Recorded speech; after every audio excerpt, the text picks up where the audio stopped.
And welcome to another episode of the Don't Argue with the Facts podcast. I'm your host, Noah Love, and today we will be talking everything NFL Week 15. Week 15 closed last night with the Steelers beating the Dolphins. We will get into that. We will also be talking about the games that had impact on the playoff picture. Some upsets happened in the NFL. Some unfortunate injuries happened as well. Let's just get straight into it. Let's start in Cincinnati, where the Bengals get shut out 24-0 by the Baltimore Ravens. The Ravens defense blanked them. 0. The Cincinnati Bengals did not score a point. They didn't score. It was an incredible defensive performance. It was. I think when you look at when you looked at the Baltimore Ravens this year, and when you look at how their season's gone, look, they start off 1-5, had a lot of injuries. They've fought their way back. They're 6-2 in their last 8, but they had 2 straight bad. I don't want to say. I guess you could say bad losses. I mean, Pittsburgh's not an awful loss because it's in division, but when it's at home for a chance to get the division lead, you got to win that game. Uh, the, so, yeah, Thanksgiving, obviously, Burrow's first game back, and then you lose to the Steelers. I actually thought in this game, the Ravens offense, it started off kind of slow. Second quarter picked up. I thought Lamar played well. They didn't need Lamar. This is the thing with this game. They did not need Lamar to be, incredible. They just needed him to be good. Because the defense they were embarrassed, obviously, because of Thanksgiving night. That was embarrassing. And they said, you know what, we're just going to shut Burrow down. Burrow had 2 picks. One was dropped by Ja'Marr Chase into interception. The Bengals have been eliminated from the playoff picture with 3 weeks to go. Look, it's a weird year in the NFL. It's a weird year in the AFC. Uh, yeah, this one's tough. Baltimore, you're now heading into the 3-game stretch where it's Green Bay. It's Green Bay, and they play the Patriots first on Sunday night next week, which is massive. Play them, then it goes Patriots, Packers, Steelers.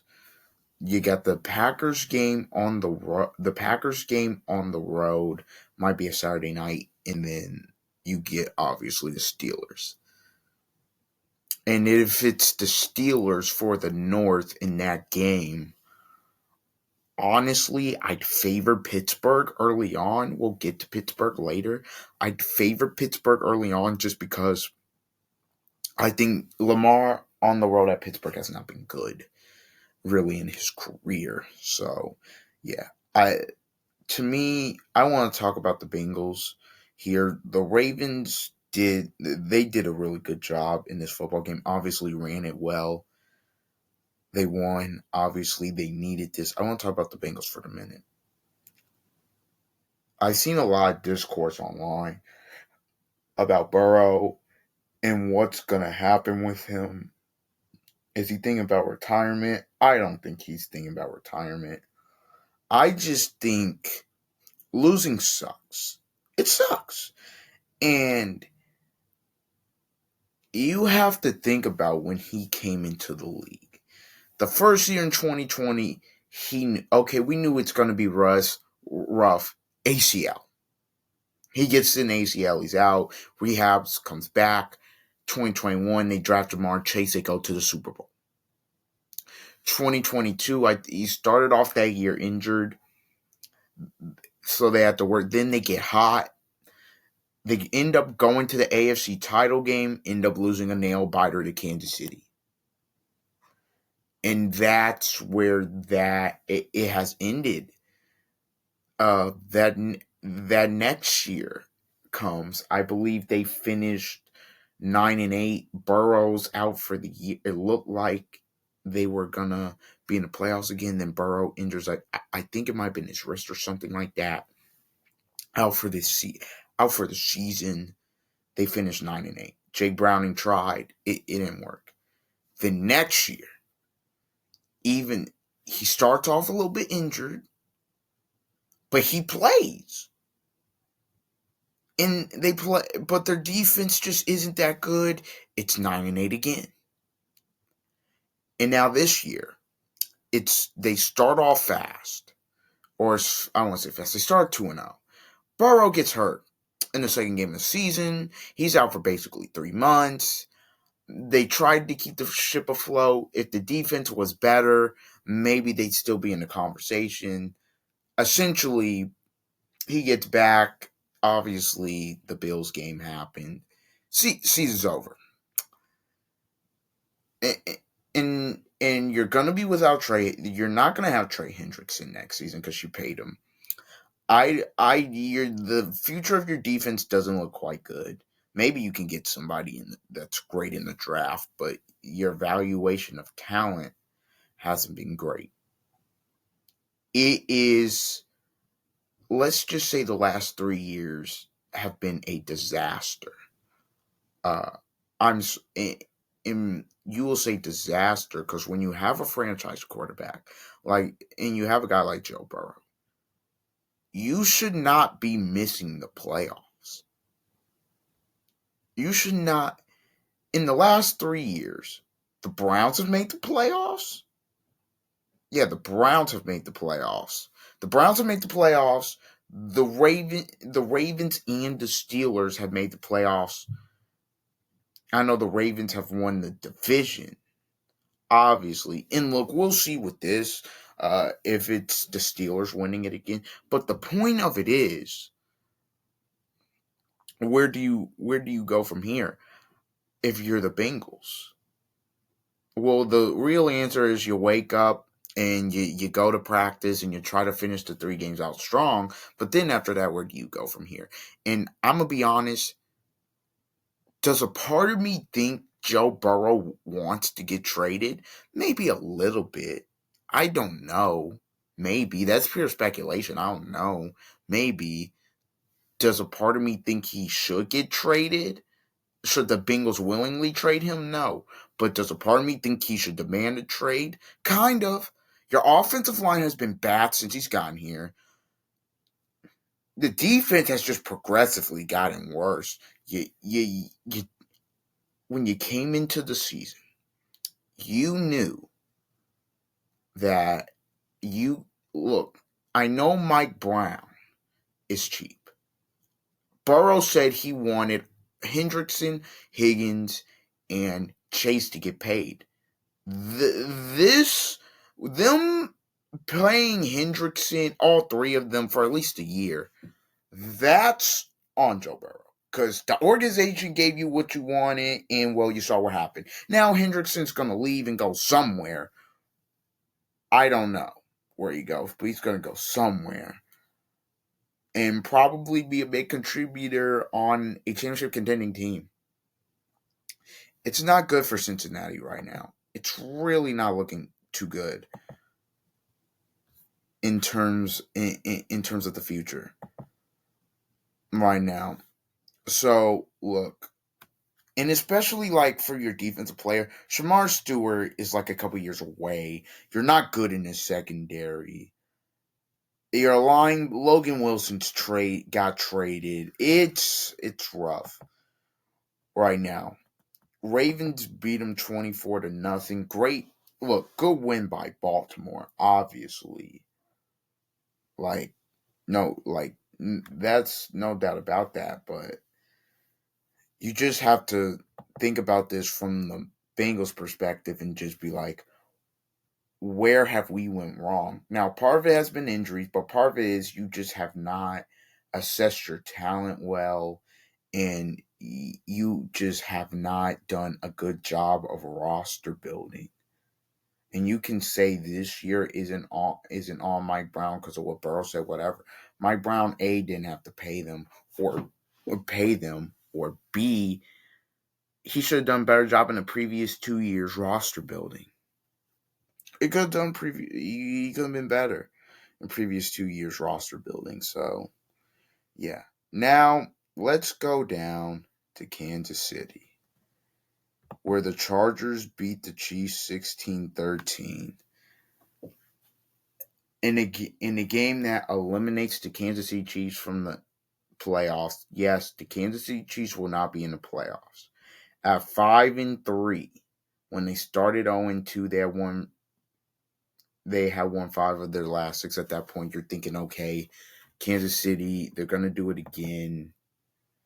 The offense was moving, and then obviously they're 6-8. And they have a quarterback that now has an ACL tear.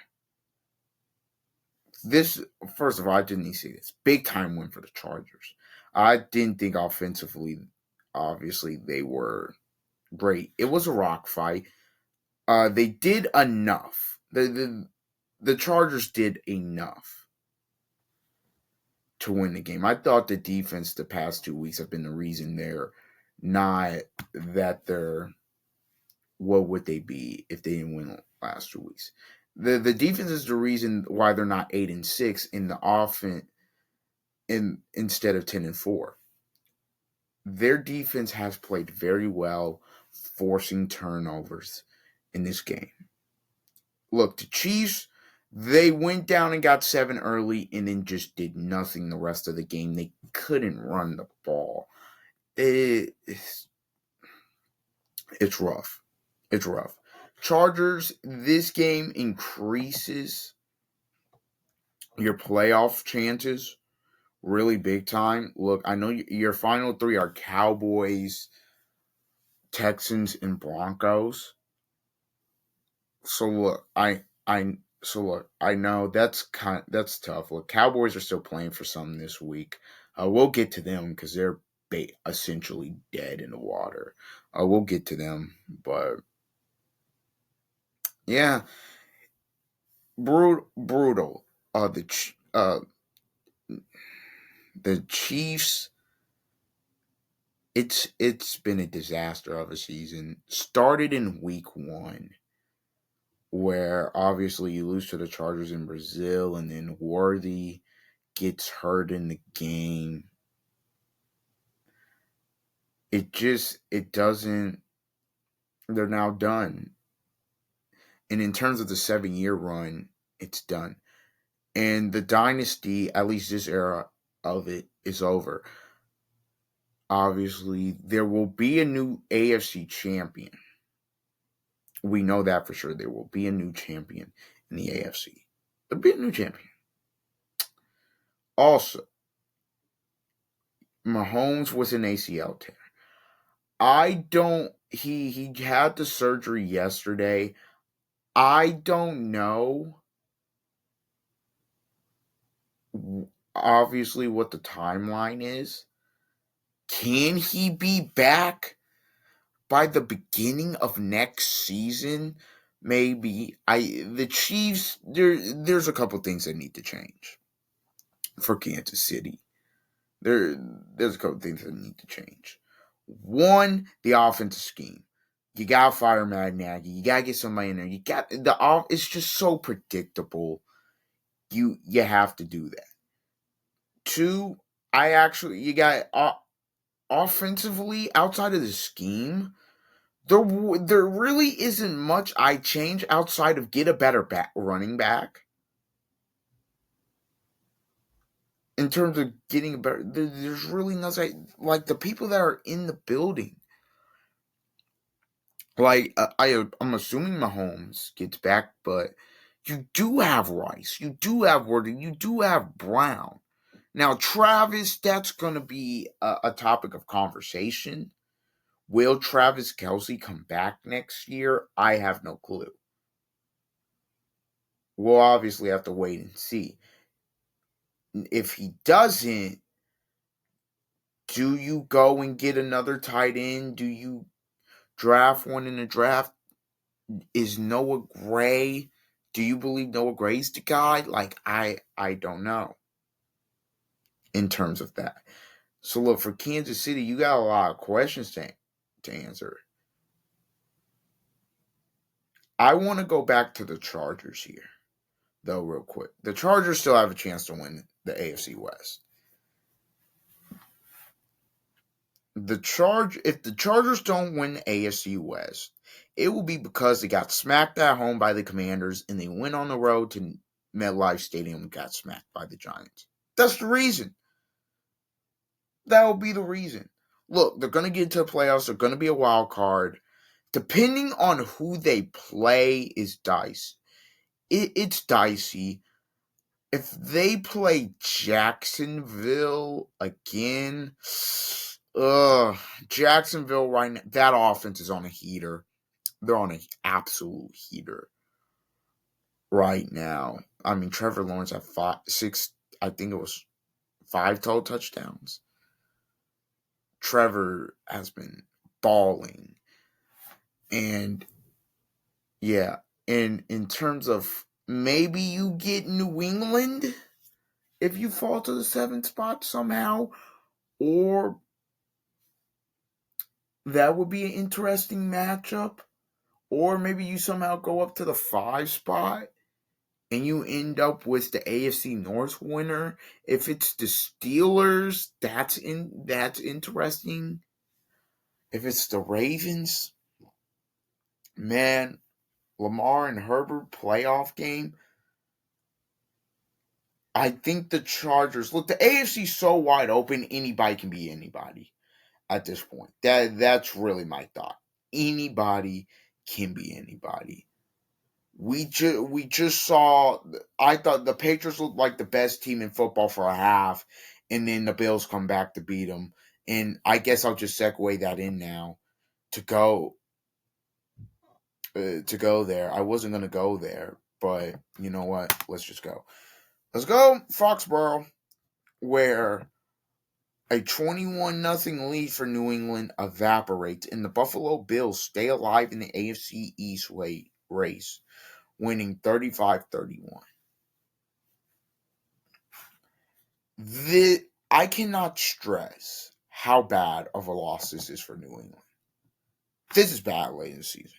I know New England fans will be like, it is bad. Because this game will most likely be the difference between you being the 1 seed, getting a bye, and having, like, you may still get that home playoff game as the 2 seed, but there's a good chance you could play the Houston Texans. And I don't think, realistically, you want to play the Houston Texans on Wild Card Weekend because they're white hot. I don't think you want to do that. And this is a loss, and this is a game where Josh didn't go superhuman mode. Josh was fine. I mean, it was a standard Josh Allen game.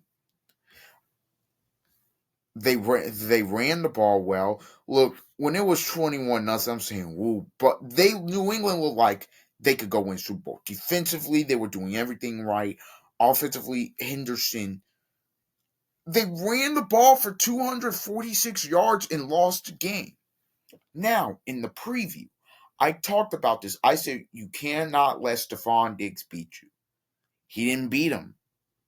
3 receptions, 26. He didn't beat him. And New England didn't win the game. I cannot stress how huge this is for Buffalo. And at the right time, you're finding a rhythm. After the Miami loss, they went, they dropped 40-something on Tampa. Obviously, they lost to Houston, and that was bad. But now you're coming off of that. You beat Pittsburgh pretty decisively. You beat Cincy. And now you beat New England, who was at least tied for the 1 seed going into the day. It's a massive win. I thought on crucial third downs, Josh Allen, I thought was great. Like, this wasn't Superman Josh Allen. Last week was. This week wasn't. And they found a way to win the game. I thought the defense in the second half of Buffalo, Sean McDermott sat back and he said, you know what? On second and third downs, we are not going to give Drake May the same look. And it worked. And I mean, they outscored him 28-7 in the second half. There were 5 straight scoring drives where it's a balanced attack. You've got to give the Buffalo Bills so much credit. You do. As much as people have killed the Buffalo Bills, and I have, and I thought they weren't a Super Bowl team, well, maybe they can be. I mean, look, for Buffalo this year, there's no excuses. Lamar, you've beaten Lamar in the playoffs, so you can't. I don't think you'll face them personally. Maybe if you're in that 6th spot, but it's hard. But the point is, your main roadblock has been Mahomes, and Mahomes is gone. There's no excuse. Burrow's gone. There's no excuse. There's no excuse. If you cannot get to the Super Bowl this year, you'll never get to it. You'll never get to it. Like, if you, like, Josh Allen, respectfully, for Josh Allen, they need this. Like, you cannot, like, honestly, if the Bills go into round 1, and even if it's on the road, if they go into like Baltimore and lose, I think you guys strongly think about firing Sean McDermott. I really do think you might have to fire. It's year 8. At some point, you have to get over the hump. Now, do they find a way to win the East somehow and get that Orchard Park magic in terms of there's a 2 seed or something like that, and and uh and maybe Denver gets knocked out to where they're the highest seed left? I don't know. Can they do that? It's very plausible. It is very plausible. So, could I see it happen? I mean, that Eagles game in Week 17 is huge, but the Eagles have not looked. I know they beat the Raiders. They haven't been playing that good. Let's just be honest about it. They've been The Eagles have not been playing well. So from that standpoint, if you're the Bills, you're thinking if you can win the last 3, maybe New England drops one of those last 3. Maybe they drop one to Baltimore, and you could be in business here. Look, New England had a chance to win the AFC East. I picked them to do it. I thought they were going to do it, and they just couldn't capitalize. You can blame New England all you want, and yeah, do they deserve some of the blame? Yes, because they had an opponent there and they couldn't fish them off. But you gotta give a lot of props to the Buffalo Bills, Sean McDermott, and Josh Allen for finding a way to win that game.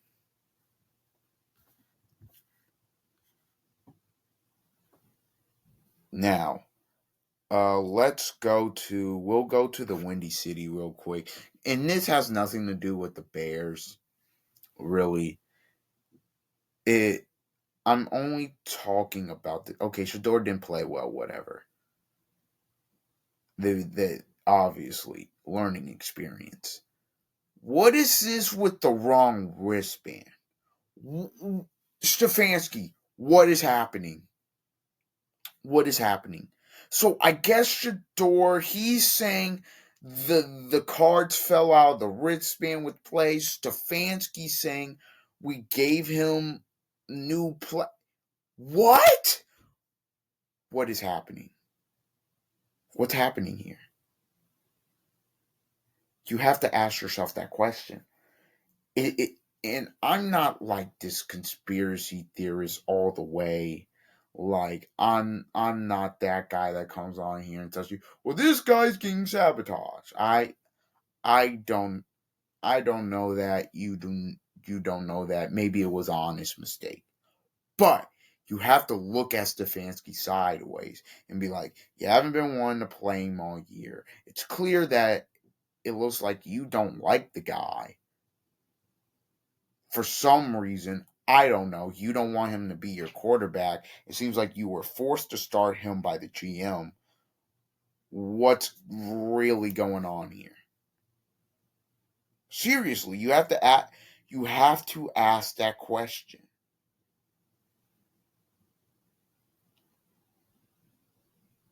So look, I don't Cleveland, you stink, but that I just had to say something about that because that's very interesting. Chicago dominated, great win, and you're back on top of the NFC North because of a result that happened in the Mile High. We will get to that in a minute. Obviously, Houston, they dominate Arizona 40-20. Uh, no surprise there. The offense for Houston was lights out, played well. Houston again is a team you don't want to see in the play. You just don't want to see. I think Houston can make the Super Bowl. That's how white hot they're playing. But I wouldn't be shocked if it's like they're the hottest team in the AFC. They get to the wild card round, get gone round one because this NFL season is just on something. So yeah, should be fun. Should be a fun playoffs. Let's go to the NFC. San Francisco beats Tennessee 37-24. Not much to say here. San Francisco did what they were supposed to do. I'm more interested in this result. The Saints upset the Panthers 20-17. Another good game for Tyler Shook. Carolina. What the heck? The Tampa Bay Buccaneers. The last two. They've given you a gift. It was really simple. Beat the Saints on the road and beat them next week. You win the division. You can finish 9-8, home playoff game. Now you have to sweep the Bucks or beat the Bucks and beat Seattle. Let's be real. The alternative, let's be real here. You have to sweep. You have to sweep Tampa, which means it's what you have to do now. Bryce Young did not play poorly in this football game. He really didn't. It's just they got up. Saints defense they obviously were able to string together some stops. And Tyler Shook happened. Look, say what you will. Tyler Shook I think he's been brilliant the last two games. I think he has.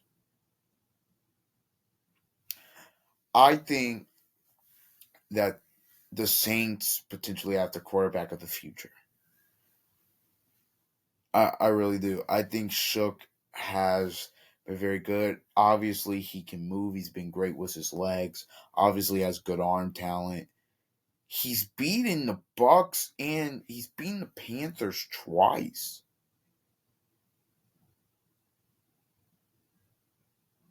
That Saints, you think the Saints are like we're going to be the worst team in the league this season? They've got 4 wins.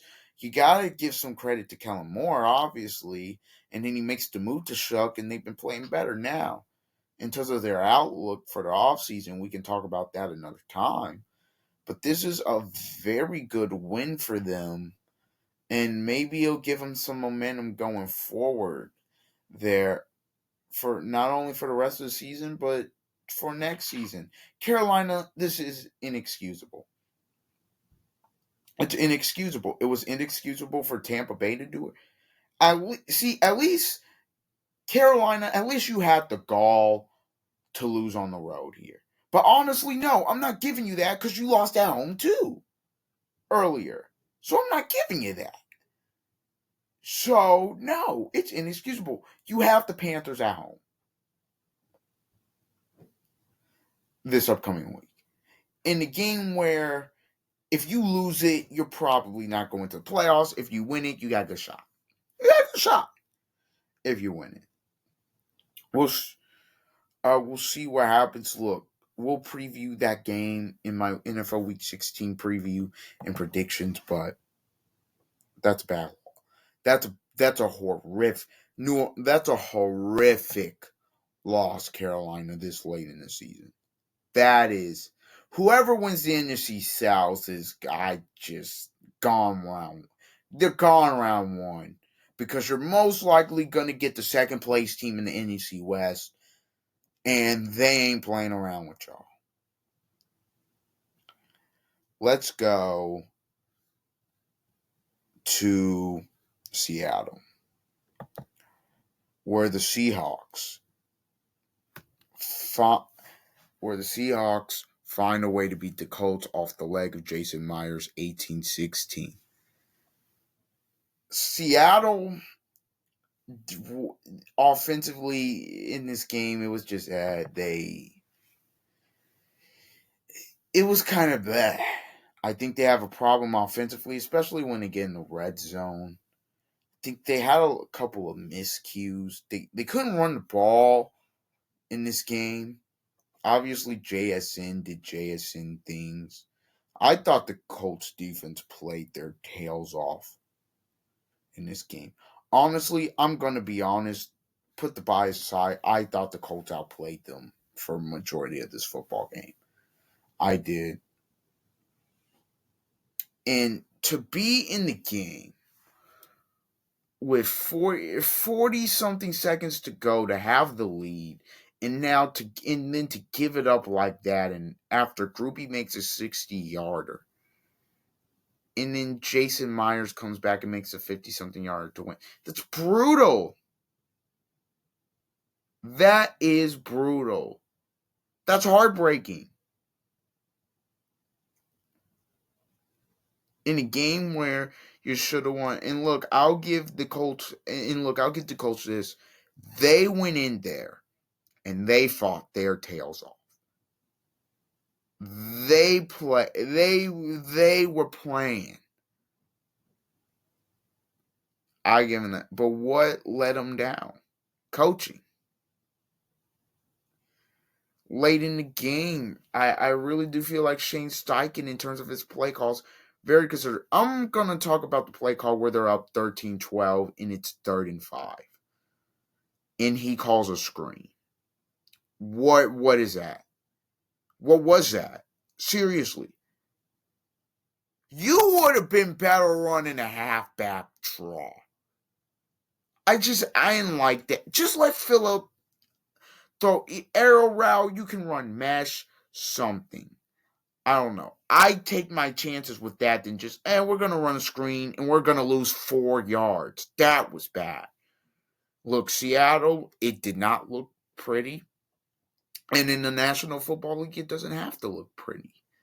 In the National Football League, it doesn't have to be all, we're scoring 40 points a game. They have some things they need to work on. Absolutely. But they found a way to win the game. You played to win the game, and they found a way to win the game. And you have to give them a lot of credit for that.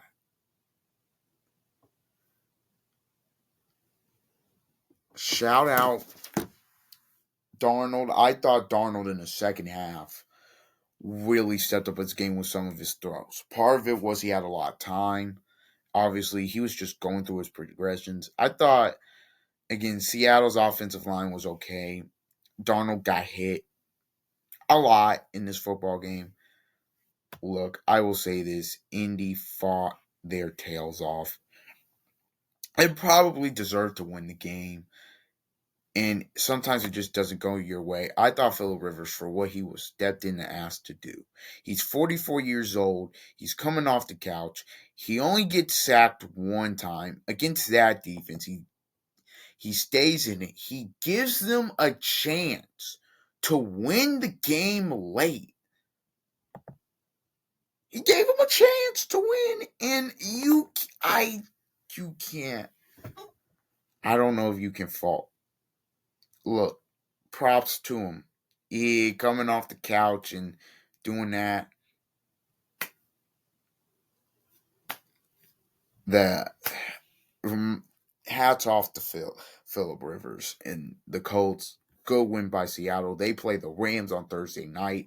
I usually don't do Thursday night previews. I have to do one because that'll be a doozy. The winner of that game will more than likely win the NFC West, and I think the winner of that game should be the favorite to go to the Super Bowl, in my opinion. Now let's go to SoFi, where the Rams beat the Lions 41-34. This was an offensive game, very offensive game. The Rams in this football game, Stafford, we just got to talk about it. He's MVP. Stafford, I just thought was incredible. Time after time, when you needed a big throw, he did it. The third quarter is really where I believe this game was won. 17-0. 17-0. I picked the Lions in this game because I thought the Rams would not be able to overcome Detroit. They were able to overcome them. They ran the ball decently well. Like, they ran for 159, and they just threw it. Like, Puka Nacua and Devon, they were just torching folks. Puka might be the best receiver in football. And I also think a key, even though that Lions offense scored 34 points, Amon-Ra and Jameson Williams obviously killed them. They didn't let Gibbs kill him. That, to me, that was a big thing. They did not let Gibbs be explosive and really have that big of an impact on the game. So the Rams defense, Shula, great job. The Rams right now should be the favorite to win the Super Bowl. They can win any type of game. If you want to get them into a rock fight, you can do that defensively, obviously. Offensively, from an offensive standpoint, obviously they can outscore you. They can out-tough you. They can out-physical you. They can win in any way you want them to win. They've done it this year. They've won the high-scoring game. They've won the scrappy game. They've gone in bad conditions and won it. Now they're going to Seattle, so obviously Thursday night we'll see what happens there. But I really think for this, in terms of the Rams, massive win. Lions, you got to win your next two. Hope the Bears drop one. And then stay a game back. So the game in week 18 is win and you go to the playoffs. That's what you have to hope for. The Lions aren't dead yet, but they're on life support. This is a game where if they have won, it gives you a good chance. They win, gives you a good chance to make the playoffs. Lose, it's either that or you have to hope the Niners just drop their last three to Indy, to Chicago, and to Seattle, which could be possible, but let's be real. I don't think that's happening. I think the Niners are going to clinch a playoff spot either Monday against Indy, or if they somehow lose that, they'll beat the Bears, I think, at home on Sunday night. So, yeah, this just a brutal. In a year of just ups and downs, this was another game that was down because I thought, look, Lions up 24-14 in this game. And you thought, look, the Lions were just going up and down the field on them. Obviously, Hutchinson made a big play as well, but they were just going up and down the field. So you thought in this game, well, are the Lions going to win this? And obviously, it didn't happen. But it's a great win for the Rams, and it's a win that was needed. Very. Okay, now let's go to the Mile High, where the Broncos 12-2 now. They beat the Packers 34-26. the story of this game, unfortunately, is Michael Parsons tears his ACL and he's out for probably 9 months. In the Super Bowl hopes of the Packers, I don't want to say they're dashed, but man, he was the big trade. He was the big trade before the start of the season that made people think about Green Bay different. And when you watch them on the defensive side of the ball this season, he was the reason. I think he was the main reason why the defense had taken a leap, especially in the pass rush. He has single-handedly by himself won some games for them this season, and just the ultimate has been the ultimate game record. Just the ultimate game record.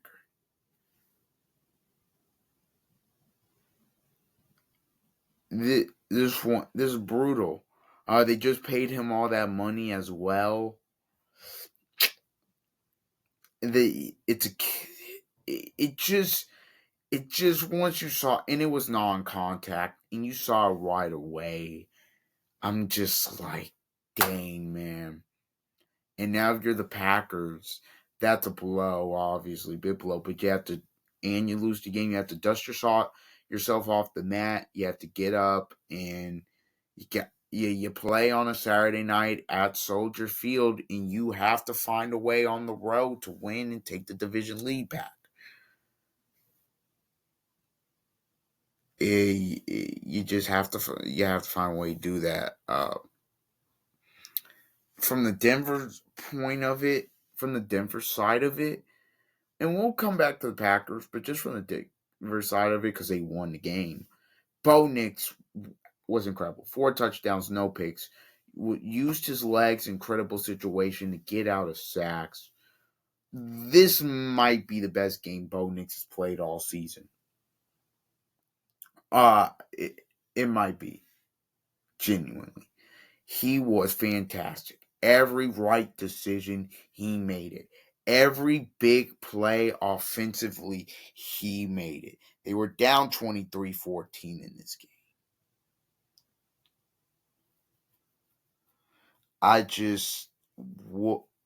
You got to give Bo Nix in Denver a lot of credit. The offense, it's the best it's looked. From a defensive standpoint, they were able to get to Love. They were able to turn Jordan Love over.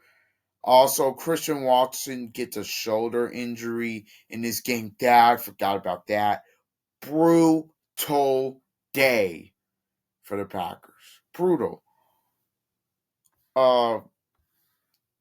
You could talk about Matt LaFleur's deep shot, and when he throws that interception, they're up 20. I think it was 23-14. That changed the game.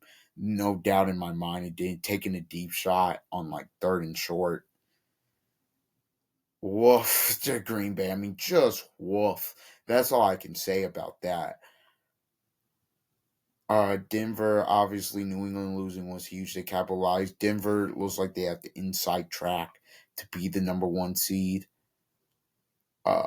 Obviously, last week of the season, if they beat Jacksonville, they most likely will be 14-2. And they most likely will be resting people against the Chargers. Yeah, so the AFC playoff picture, in terms of the 7 teams that's in it, the only team right now I really see that could shake it up is Baltimore if they win North. I don't see the Colts. I think they're on a slide. If the Colts beat San Francisco and Jacksonville loses to Denver, I think things do become interesting in the AFC South. I think things would get interesting in week 17 because Texans play the Chargers and the Colts play the Jags.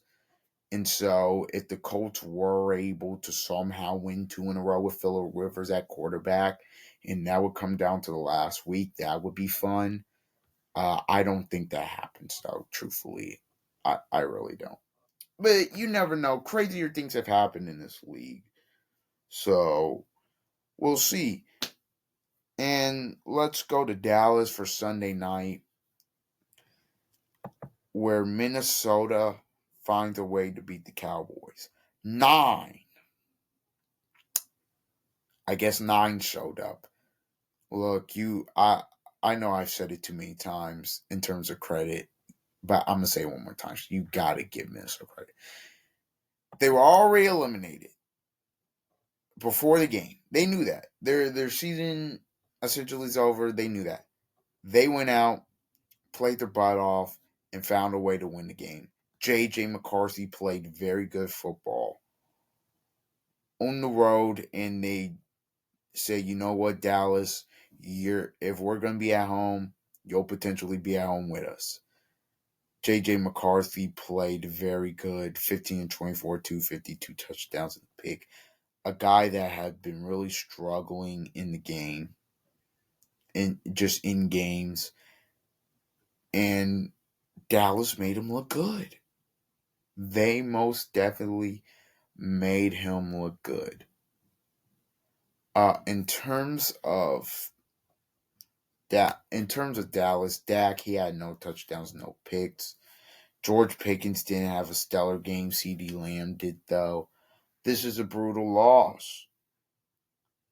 It's brutal, and now you're in a situation here where oh where okay, you're looking at it, and your only path to the playoffs is Philly has to lose 3 in a row. Meanwhile, Dallas has to win 3 in a row. Let's just say it's over. We can just say that it's over. It's not happening. We can just put it like that. We can just put it like that. So in terms of Dallas, maybe get some mojo going into next year. I know mathematically it's not over. It's over, man. It's over. Good win by the Vikings. They're 6-8 now. Maybe JJ McCarthy. This can give him some momentum. I think he's played well the last 2 weeks. Maybe I know the 9 thing is dumb, is stupid, but I mean you can't clown him. He showed up in prime time. So yeah, I can't clown him for that. And then we'll end this off talking about Monday night and how the Steelers just absolutely destroyed the Dolphins. Yeah, Miami, the Dolphins, woof, I don't even know what you want me to say about the Dolphins. A lot of people thought they were different. They are who we thought they were. Pittsburgh did not let them off the hook. They just dominated them. I don't think Tua was good enough. Miami's eliminated from playoff contention. Pittsburgh 8-6, play really well. They go to Detroit, and that game is very interesting because it's a contrast in styles, and where the Steelers are led by defense and special teams, and the Lions are led by their offense. So something you assume something has to give. I don't know, man. We'll see. That should be fun for the Steelers. Look, they were able to. I I I thought they took advantage of Miami playing a lot of soft zone. They were able to get the ball to DK Metcalf in space. He threw a touchdown MVS. They ran the ball okay. Pittsburgh, look, I don't think they're a threat if they get into the playoffs and win the AFC North. Maybe in terms of Super Bowl threat. Can they win a game? Maybe. If they get the right matchup, I think they could. But I mean, look, the AFC North could come down to Week 18. And look, the Steelers have won the last 2. After that bad performance against the Bills, they seem to have righted the ship here a little bit. So we'll see. All right, everybody. This has been an episode of the Don't Argue with the Facts podcast. I've been your host, Noah Live. Please remember to like, comment, share, subscribe, and until the next time, see ya.